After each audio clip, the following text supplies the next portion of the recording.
Hi guys, Mark Dorsey here once again. And if you saw the last video about what can I do, what am I allowed to do if someone absconds, can I use force, etc. One of the things I mentioned in that video was about safeguarding. Because if we're allowing a vulnerable patient to abscond and not do anything about it, then there's a potential safeguarding issue there, which brings me on to this video actually. Because unless you've been hiding in a hole somewhere in a cave in the middle of nowhere, you can't not have helped to see the news issues around child abuse in football. And we now have about 350 victims, according to the police, who are actually coming forward. I mean, 17 police forces across the UK now are investigating child sexual abuse in football.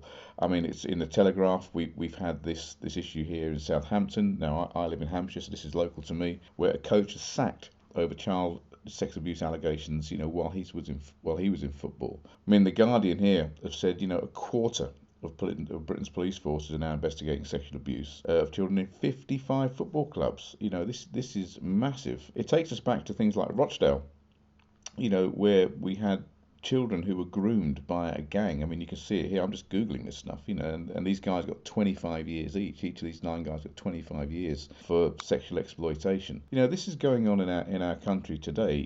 I mean, the Telegraph. This was reported in the Telegraph. When was this reported? Let me have a look here. This is recently, 20th of May. We've been ignoring an epidemic of child sexual abuse in Britain, and this is why we've put this course on. It's a child safeguarding trainer course, 3-day course. We ran one last year. We're running the second one here again. It's on the 21st to 23rd of Feb. We're running it at Lillishall.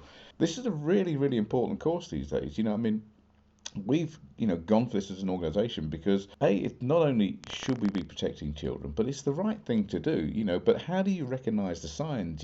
And what do you do if a situation all of a sudden opens itself up to you? For example, go back to basic safeguarding. The video I did, and there's a link below to the video. If you're going to allow a vulnerable child to abscond, as an organisation, if you don't have the right staffing resources and you let that child abscond, there are safeguarding issues there.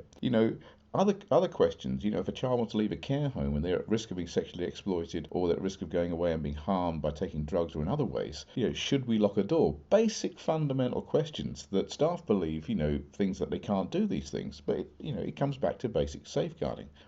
In a restraint, let's look at some of the issues around restraint. Now, this is something we talk about in the course, or Andy, the trainer, will talk about specifically.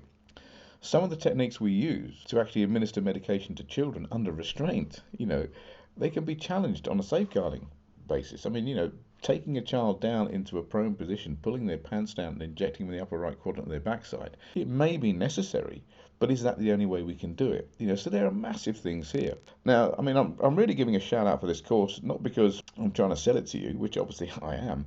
It's because it is a very important course. That's why we've put it on. Now, if you are interested in any way, shape or form in this, and I'll give you an example, one I had the other day. Let's say you're teaching some children and you're teaching them self-defense, and you say, right, okay, let's teach you a defense from a strangle, and one child goes to put their hands on another child's throat, and that child starts to suffer a trauma.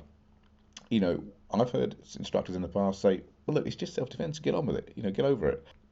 If we don't know the history, or we don't know the right questions to ask, we can leave ourselves wide open. Now, the other day on Facebook, coming back to personal safety training, someone actually posted something on Facebook, and they said something along the lines of that they were doing a personal safety talk in a girls' school, and one of the girls fainted as a result of one of the slides that he'd shown.